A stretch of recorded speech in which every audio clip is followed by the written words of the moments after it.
पाकिस्तान के अंदर अजीबोगरीबी साइंसदान आ गए हैं हुकूमत करने के लिए। यानी ये टाइम स्क्वायर के ऊपर आप देखें, ये मरीम नवाज साहबा का फ़ोटो फेल दिया वहाँ पे इन्होंने पैसे दे के। यहाँ पे कोई भी अपनी फ़ोटो लगवा सकता है। यानी अगर कोई भी आदमी जिसके पास पैसे हैं अच्छे खासे, तो ये जाकर पे कर दे और पे करके इस टाइम स्क्वायर चौक के अंदर अपना बड़े आराम से अपना फ़ोटो लगवा दे, अपना इश्तिहार चलवा दे, चाहे वीडियो वाला चलवा दे, चाहे फ़ोटो वाला चलवा दे, जैसे दिल करे वो चलवा दे। और ये वो वहाँ कर सकते हैं पैसे देकर। कैसे? पैसे देकर। तो पैसे देकर वहाँ पे ये ऐड चलवाया गया है। और यानी मुझे समझ नहीं आ रही कि पंजाब में कोई आईटी का काम हो रहा है और उसकी प्रमोशन अमेरिका में हो रही है। ये क्या चल रहा है? किसको क्या साबित करना चाहते हैं? सिर्फ मरीम नवाज को खुश करने के लिए वहाँ उनका फेस लगाया गया, उनका चेहरा लगाया गया। ये टाइम स्क्वायर के ऊपर आपके झंडे गाड़ दिए जी हमने, उसकी फ़ोटो बना के ला के यहाँ पे सोशल मीडिया पे डाल दी गई कि ना बड़ा काम किया है। यानी मुझे कोई एतराज़ नहीं होता अगर ये अच्छा काम कर रहे होते। देखें होता क्या है, ये काम तब आप करते जब आप आईटी के शोबे में पाकिस्तान को आगे ले जाने के लिए उसकी मार्केटिंग करते। मैं आपको बता देता हूं, आप जब कोई प्रोडक्ट बना रहे होते हैं ना, फिर आप उसको बेचने के लिए मार्केटिंग करते हैं। पहला काम आपका मार्केटिंग नहीं होता। पहला काम आपका ये होता है कि ये प्रोडक्ट मैंने बनानी है, ये बनेगी इस तरीके से, इसको बनाने के लिए ये रॉ मटेरियल चाहिए। जब ये प्रोडक्ट बन जाएगी तो फिर मैंने इसको बेचना है। तो साथ ही फिर आप अपनी मार्केटिंग शुरू करते हैं। और मार्केटिंग आप तब तक नहीं करते कि आपके पास कोई चीज ही नहीं है बेचने के लिए, तो आप मार्केटिंग, अच्छा जिसके पास बेचने के लिए कुछ ना हो और वो मार्केटिंग करे तो उसको उर्फे आम में फ्राडिया कहते हैं। कि नवाज शरीफ ने बड़ी मजे की बात की थी, मुझे वो याद आ गई कि पल्ले नहीं तेला ते कर दी मेला मेला। ये मियां नवाज शरीफ साहब ने कहा था, लगता है इन्हीं हरकतों के लिए कहा था, और उनके घर से ही उनको ये सोच मिली थी कि पल्ले नहीं तेला ते कर दी मेला मेला। अब ये देखें ना, अब टाइम स्क्वायर के ऊपर इन्होंने लगा दिया इश्तिहार कि जनाब हमें आईटी के अंदर हम चाह रहे हैं कि पाकिस्तान आगे जाए, पंजाब आगे जाए, लिहाजा आप आ जाएं और पाकिस्तान में इन्वेस्ट करें। या पाकिस्तान में आप, इसमें इन्वेस्टमेंट का मतलब यह है कि आप पाकिस्तान को काम दें और पाकिस्तान के जो फ्रीलांसर्स हैं या कंपनीज हैं वो आपको आईटी जो मसनूआत है वो बनाकर आपको देंगी। नॉर्मली हम सॉफ्टवेयर बनाते हैं, वेब डिजाइनिंग करते हैं, एप्लीकेशंस बनाते हैं। हमारे यहाँ पे लेबर बहुत सस्ती है, नौकरियां है नहीं, बच्चे बड़े एक्सपर्ट हैं, बड़ी तेजी से टैलेंटेड हैं, जल्दी सीखते हैं कंप्यूटर को। तो जो बच्चे सीख लेते हैं फिर छोटी छोटी कंपनीज बनती हैं, वो यहाँ पे आईटी का काम करते हैं। फ्रीलांसर्स हैं वो भी आईटी का काम करते हैं। बच्चे अपने घर में बैठ के बच्चे बच्चियां काम करते हैं, लड़के लड़कियां नौजवान बड़ी उम्र के लोग। ये जो लोग आईटी को जानते हैं वो अपने घरों में बैठकर उन्होंने सेटअप लगाए हुए हैं और वहां पे वो पूरी दुनिया से काम लेते हैं। काम देने वाली मदर कंपनीज होती हैं, बड़ी बड़ी कंपनीज हैं जो पूरी दुनिया में है, जो जिनके पास आईटी के बहुत ज्यादा ऑर्डर आते हैं। मिसाल के तौर पे एक कंपनी है, उसके बाद 1000 कंपनी का ऑर्डर आया हुआ है कि जी आपने हमें, कोई कहेगी हमें एप्लीकेशन बना के दें, कोई कहेगी जी हमें एक सॉफ्टवेयर बना के दें, कोई कहेगी जी हमें वेब डिजाइनिंग करके दें, कोई कहेगी जी हमें ग्राफिक डिजाइनिंग करके दें। हर एक का अपना अपना ऑर्डर होगा। इवन जो लोगोस बनते हैं ना, उनके लिए भी ऑर्डर आते हैं। अब ये जो सारी की सारी जो मदर कंपनीज हैं जिनको ये ऑर्डर आते हैं, वो फिर हमारे जैसे गरीब मुल्कों में देखती हैं। इंडिया में देखेंगी, चाइना में भी देखती हैं, ताइवान में देखेंगी, दीगर मुल्क, श्रीलंका में देखेंगी, बांग्लादेश में देखेंगी, पाकिस्तान में देखेंगी कि भाई इन मुल्कों के अंदर एक्सपर्ट मिल जाते हैं, पैसे भी थोड़े लेते हैं। यानी वो काम जो यूरोप के अंदर एक एक्सपर्ट आपका करके देगा $1000 में, वो यहां पाकिस्तान में आपको $100 में मिल जाएगा। तो वो कंपनियां $1000 का काम पाकिस्तान में $100 में करवा लेती हैं। यहां पे बच्चों को पैसे मिल जाते हैं, नौजवानों को पैसे मिल जाते हैं, हमारी आईटी की एक्सपोर्ट में इजाफा हो जाता है और उन कंपनियों को फायदा हो जाता है। ऐसी ही एक कंपनी ने वार्निंग जारी की है उस वक्त जब मरीम नवाज ने अपना एक ये पोस्टर लगवा दिया है टाइम स्क्वायर के ऊपर आईटी को लेकर। ये फाइबर प्लेटफॉर्म है जो पाकिस्तान में काम देता था बहुत ज्यादा।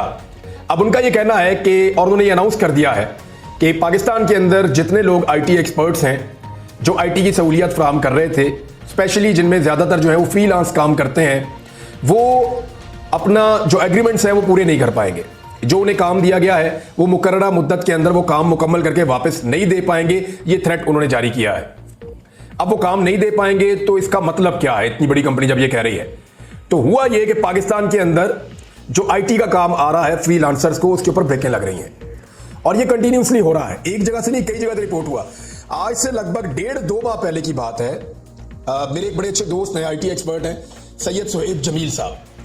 तो सुहेब साहब का मुझे फोन आया और उन्होंने कहा ये जो फायरवॉल वाला ड्रामा हो रहा है पाकिस्तान में, इमरान साहब बड़ा नुकसान हो जाएगा। मैंने कहा जी नुकसान क्या होगा? उन्होंने कहा जी ये तो टैकल करना चाहते हैं पाकिस्तान तहरीके इंसाफ की यूथ को, जो पाकिस्तान की रियासत है।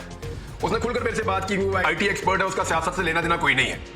उन्होंने कहा जी एक्चुअली पाकिस्तान तहरीके इंसाफ की यूथ को या उनकी जानिब से होने वाली तनकीद को टैकल करने के चक्कर में रियासत पाकिस्तान इंटरनेट के साथ इस किस्म की छेड़छाड़ करने जा रही है कि जो फ्रीलांसर्स हैं पाकिस्तान में, जो बहुत ज्यादा रेवेन्यू कमा के दे सकते हैं, बहुत ज्यादा पैसा पाकिस्तान में ला सकते हैं आईटी इंडस्ट्री की मद में, उन सारों का काम ठप हो जाएगा। और वो लोग फारग होकर बैठ जाएंगे, बेरोजगारी में बहुत इजाफा हो जाएगा। मुझे उस वक्त उनकी बात समझ नहीं आई और अब वो बात साबित हो रही है, क्योंकि उन्होंने मुझे मैसेज करके कहा कि मैंने तुझे कहा था ना कि ये होगा पाकिस्तान में। तो मैंने देखा कि वाकई वो अब पाकिस्तान के अंदर हो रहा है। सिर्फ आप इंडिया की जो आईटी एक्सपोर्ट्स है ना वो आप देख लें तो एक साल में इंडिया ने 194 बिलियन डॉलर्स, 194 अरब डॉलर्स की आईटी एक्सपोर्ट्स की है इंडिया ने। क्या है इंडिया के पास? हमसे क्या बेहतर है उनके पास? यानी हम भी आईटी में उतना ही काम कर सकते हैं, हमारे नौजवान भी कर सकते हैं, उतना नहीं कर सकते, उनसे आधा कर लेंगे या आधे से आधा कर लेंगे। यानी आप 200 अरब डॉलर ना कमाएं, 50 अरब डॉलर, 40 अरब डॉलर तो आप कमा सकते हैं। इमरान खान साहब के दौरे हुकूमत में आईटी एक्सपोर्ट्स के अंदर या इस इंडस्ट्री के रेवेन्यू के अंदर इजाफा हो रहा था। और 2021-22 की बात बताता हूं, 20-21 की बात बताता हूं, 21-22 में तो इमरान खान साहब की हुकूमत गिर गई, तो उस वक्त 47% का इजाफा हुआ था। और पाकिस्तान मैक्सिमम क्या है, 3.5 अरब डॉलर तक, 4 अरब डॉलर तक, 3.9 बिलियन डॉलर तक एक टाइम पे पाकिस्तान गया। लेकिन फिर लगातार डिक्लाइन है। पाकिस्तान के आईटी के शोबे में आगे बढ़ने की जो पाकिस्तान के पास कैपेसिटी है, पाकिस्तान उस कैपेसिटी की निस्बत 5% भी नहीं बढ़ रहा। यानी होना तो यह चाहिए कि पाकिस्तान हर साल 200% का, 150-200% का पाकिस्तान जंप लगाए। लेकिन इतना जंप तो पाकिस्तान तब लगाएगा जब पाकिस्तान में इंटरनेट चलेगा। यहां फायरवॉल के चक्कर में ट्विटर तो बंद हो नहीं सका, यूट्यूब बंद हो नहीं सका, फेसबुक बंद हो नहीं सका। वो जिन चीजों को बंद करना चाहते हैं वो चीजें सारी चल रही हैं, और जिन चीजों से कोई रेवेन्यू आना था या पाकिस्तान ने आगे बढ़ना था, गरीब मुल्क का पेट्रोल तो निकलता नहीं यहां से, तेल थोड़ी निकलता पाकिस्तान में से, या उस तरह मादनियात तो नहीं निकलती, जो निकलती उनका पता नहीं चलता काम को गई किधर। तो मामला यह है कि बजाय इसके कि फैसिलिटेट किया जाता, जो आईटी कंपनीज हैं छोटी मोटी और जो फ्रीलांसर्स हैं, उन सारों को बहुत बड़ा डेंट डाला गया है अनफॉर्चुनेटली। दूसरा मैं एक चीज और आपके सामने रख देता हूं, ये पंजाब हुकूमत ने इश्तिहार छापा अखबारात के अंदर, इस पे जो इंफॉर्मेशन मिनिस्टर है उसने झूठ भी बोला। मुझे कहने में थोड़ा बुरा लगता है, लेकिन देखें वो क्योंकि खातून है तो मुझे इसलिए बुरा लगता है, लेकिन फिर भी उन्होंने झूठ बोला। उन्होंने कहा जी उन्होंने कश्मीर को पाकिस्तान के झंडे के अंदर, पाकिस्तान के नक्शे के अंदर शामिल किया है। मैं आपको दिखा देता हूँ, ये मैंने एक्सप्रेस न्यूज़ का पेज खोला था और उसके अंदर ये मेरे सामने इश्तिहार लगा हुआ है। यहाँ बड़ी जिम्मेदारी के साथ पंजाब हुकूमत ने मरियम नवाज की शक्ल लगाई, इसमें 14 अगस्त के ऊपर ये इश्तिहार है और इसके अंदर से हमारा कश्मीर गायब है। और जिस तरह का ये नक्शा है इसमें आज़ाद कश्मीर भी गायब है, मकबूजा कश्मीर तो दूर की बात है। ये चाहते क्या है पाकिस्तान से, और ये करना क्या चाहते हैं? यानी इल्जामात ये दूसरों के ऊपर लगाते हैं, खुद ये कहते हैं हम कश्मीरी हैं, कश्मीर के लिए कहते हैं जी हम जान कुर्बान करेंगे। और सरेंडर इन्होंने ऐसा किया कि अपने पाकिस्तान के अखबार के अंदर इश्तिहार लगाते हुए, मुझे अच्छी तरह याद है 2020 में 21 में मैंने कुछ वीलॉग्स किए थे कि इंटरनेशनली कुछ जगहों के ऊपर जब मैप जारी किया गया, वर्ल्ड मैप, तो उसके अंदर पाकिस्तान को कश्मीर के साथ नहीं दिखाया गया, यानी कश्मीर को पाकिस्तान का हिस्सा नहीं दिखाया गया। तो उस पर मैंने बड़ा प्रोटेस्ट किया था, हम लोगों ने बड़ी आवाज उठाई थी। लेकिन ये तो अजीब चीज है कि पाकिस्तान की गवर्नमेंट खुद ये कर रही है कि कश्मीर को पाकिस्तान के साथ नहीं दिखा रही, बड़ा अनफॉर्चुनेट है।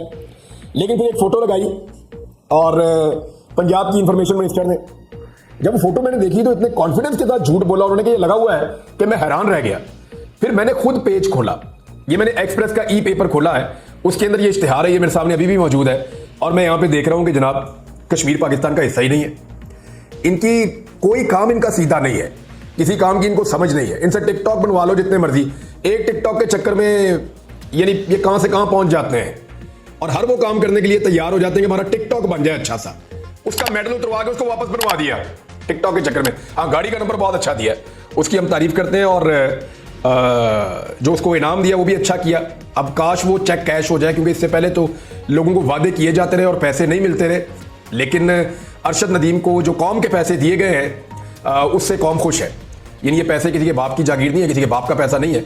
आप 10 करोड़ दें या 10 अरब दें, आपकी हुकूमत जाली थी, जाली है और जाली ही रहेगी जब तक कि दोबारा इलेक्शन नहीं होंगे या जब तक कि आपकी हुकूमत चली नहीं जाती। जितने मर्जी पैसे दें, जितने मर्जी टिकटॉक बनाएं, जितना मर्जी बारिशों में जाकर खड़े हो, जितना मर्जी शुएब को आवाजें दें, जो मर्जी कर लो, हुकूमत जाली थी, जाली है, जाली रहेगी जब तक कि मैंडेट वापस नहीं हो जाता। इमरान खान साहब ने एक अनाउंसमेंट की थी पाकिस्तान तरीके इंसाफ के लिए और जेल से उन्होंने ऐलान करवाया था कि पाकिस्तान तरीके इंसाफ के जितने लोग हैं या आम पाकिस्तानियों को उन्होंने कहा था कि आपने निकलना है। देखें, इमरान खान साहब को इस बात का एतमाद है कि 90% पाकिस्तानी उनके साथ हैं। अब मेरे ख्याल में ये भी थोड़ा ज़्यादा है, उनका कॉन्फिडेंस बहुत हाई रहता है इमरान खान साहब का, लेकिन फिर भी मैं ये कहूँगा कि 70-80% पाकिस्तानी तो इमरान खान के साथ है और ये बहुत बड़ी तादाद है, बहुत बड़ी तादाद है, बहुत बड़ी तादाद है। तो तो इतनी बड़ी तादाद में पाकिस्तानी जिस आदमी के साथ होंगे, ये पाकिस्तान की पहली पॉलिटिकल शख्सियत है इमरान खान साहब। अब मामला यह है, इमरान खान साहब ने कहा था कि एक ही डंडे पे दो झंडे लेकर आपने निकलने हैं। अली अमीन गंडापुर ने उसके लिए वीडियो भी जारी की थी कि नीचे आपने पीटीआई का और ऊपर आपने पाकिस्तान का झंडा लगाना है और आपने निकल जाना है अपने अपने शहरों में, अपनी अपनी सड़कों पे।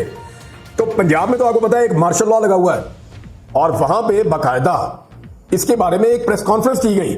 पुलिस को सख्त तरीन अहकाम जारी किए गए हैं कि लाहौर में पीटीआई का झंडा नजर नहीं आना चाहिए। सड़कों के ऊपर, चौकों के अंदर जगह जगह पुलिस झंडे लेकर खड़ी है। ये जी जश्न आजादी मनाया जा रहा पाकिस्तान में। और भाई जो मर्जी को बंदा कपड़े पहने, जो मर्जी को बंदा झंडा लेकर आए, जो मर्जी को बंदा कोई चीज लेकर आए, किसी दुश्मन मुल्क का झंडा तो नहीं लेकर। इंडिया का झंडा थोड़ी है, एक पॉलिटिकल पार्टी का झंडा है। आपको शौक है तो अपना झंडा ले, लेकिन जब अपने झंडे की औकात खत्म हो जाए ना, जब अपने लीडर की औकात खत्म हो जाए, तो फिर दूसरे का लीडर और दूसरे का झंडा बुरा लगना शुरू हो जाता है, वो काटना शुरू कर देता है। मैं वजह बताता हूं आपको कैसे। मैंने पाकिस्तान की तारीख में सड़कों पे, चौराहों में, दुकानों में, हर जगह पे जो झंडा बिकता हुआ देखा ना पैसों के साथ, वो पाकिस्तान का है। नंबर 2 कश्मीर का झंडा बिकता है पाकिस्तान में। नंबर 3 फलस्तीन का झंडा बिकता है पाकिस्तान में। और चौथा सिर्फ एक झंडा मैंने बिकता हुआ देखा इस मुल्क में, और वो पाकिस्तान तरीके इंसाफ का है। आज तक मैंने किसी दुकान पे नून लीग का झंडा बिकता हुआ नहीं देखा। गिफ्ट है, ये मुफ्त बांटते हैं, फैक्ट्रियों में छाप के ले आते हैं बहुत सारे, और अपनी पार्टी में लोगों को मुफ्त में देते हैं, बांटते हैं कि खुदारा हमारा झंडा उठाकर रखो। कम से कम हर पॉलिटिकल पार्टी, चाहे वो पीपल्स पार्टी है, चाहे वो पीएमएल-एन है, चाहे वो बाकी पार्टियां हैं, वो अपने झंडे बाकायदा बनवा के कारकुनों में तकसीम करते हैं हर जलसे से पहले। पाकिस्तान तरीके इंसाफ वो वाहिद पॉलिटिकल पार्टी है, वो वाहिद पॉलिटिकल पार्टी है जिसका झंडा फरोख्त होता है बाजारों में। आप सोचिए कि कितना बड़ा फर्क है कि एक झंडा लोग खरीद कर लगाते हैं और एक झंडा मुफ्त मिलता है और लोग नहीं लगाते। कितना फर्क है। यानी पाकिस्तान के झंडे का मार्केट में कीमत के साथ मिलना, ये कोई बड़ी बात नहीं है, नॉर्मल बात है। हम सारे पाकिस्तान से प्यार करते हैं, लेकिन पाकिस्तानी पाकिस्तान के झंडे के बाद सबसे ज्यादा झंडा जो खरीदते हैं इस मुल्क में, वो पाकिस्तान तरीके इंसाफ का झंडा निकले। आजकल दुकानें लगी हुई हैं हर जगह पे, ब्लैक में बिक रहा है, ब्लैक में। यानी 5 जगहों पे जहां पाबंदियां हैं, स्पेशली शहरों के अंदर, वहां मेरे दोस्त बता रहे थे कि सामने पाकिस्तान के झंडे लगाए हुए हैं और झंडे बेच रहे हैं। और अगर किसी ने पाकिस्तान तरीके इंसाफ का झंडा लेना है तो वो कान में बताता है जी तरीके इंसाफ का झंडा भी चाहिए। अच्छा जी, पीछे से आपको निकाल के देते हैं। वो जाता है जाके गोदाम में से निकाल के पीटीआई का झंडा देता है। पीटीआई का झंडा ऐसे बिक रहा है, ब्लैक में बिक रहा है। जैसे टिकट बिकते थे ब्लैक में, जरदारी साहब बहुत अच्छा जानते हैं। लेकिन देखें आप, बिक रहा है ब्लैक में झंडा, अंदाजा करें आप, और किसी पार्टी का झंडा बिकता नहीं है, तो ये फिर झंडे से नफरत ही होगी। कितनी पुलिस इकट्ठी कर दी, मारो डंडे लोगों को, अगर ये झंडा लेकर आए तो झंडा तो निकलेगा। क्योंकि पब्लिक ने डिसाइड किया हुआ है कि उन्होंने अपने मैंडेट पे डाका बर्दाश्त नहीं करना। It is first time in the history of Pakistan, कभी ऐसा हुआ नहीं था कि एस्टेब्लिशमेंट एक हुकूमत बनाए और लोग उसके बनते ही उसके दुश्मन बन जाए। ऐसा हुआ नहीं था। हमेशा मैंडेट चोरी होता था, लेकिन थोड़ा बहुत। इस मर्तबा तो मैंडेट के ऊपर डकैती नहीं पड़ी, बल्कि मैंडेट के ऊपर शब खून मार के डकैती, सारे लफ्ज आप इकट्ठे कर लेना, फस्तागियत वाले वो सारे लफ्ज भी आप डालें फिर भी कम है, जितना खौफनाक इस मर्तबा धांधला हुआ है। तो उसके बाद लोग मुतनफ्फर हैं और लोगों ने यानी जिद पकड़ लिया निजाम के खिलाफ कि ठीक है आप नहीं लेकर आते, हम उसको लेकर आएंगे। मेरे ख्याल में दोनों साइड्स को थोड़ा सा अपने आप को डाउन करना चाहिए, हुकूमत को भी और एस्टेब्लिशमेंट को भी, और उन्हें सोचना चाहिए कि क्या मुल्क ऐसे चलेगा। तो मेरे ख्याल में तो ऐसे नहीं चलेगा। जनरल फैद हमीद के कोर्ट मार्शल पे इमरान खान साहब की राय आई है, वो राय मैं आपको जरूर पढ़ के सुना देता हूं ताकि आपको आइडिया हो जाए कि इमरान खान साहब इस पे क्या कह रहे हैं। रावलपिंडी में वुकला रहनुमाओं और इमरान खान साहब की मुलाकात हुई और इन्होंने बताया कि इमरान खान से वुकला टीम ने जो मुलाकात की उसमें एक तो जो फवाद चौधरी साहब के भाई हैं, और उन्हें अब इमरान खान साहब ने ऑर्डर दे दिया है कि उन्हें भी शामिल किया जाए इमरान खान साहब की लीगल टीम में, फैसल चौधरी साहब को, और वो अब बयानात भी दिया करेंगे इमरान खान साहब की जानिब से।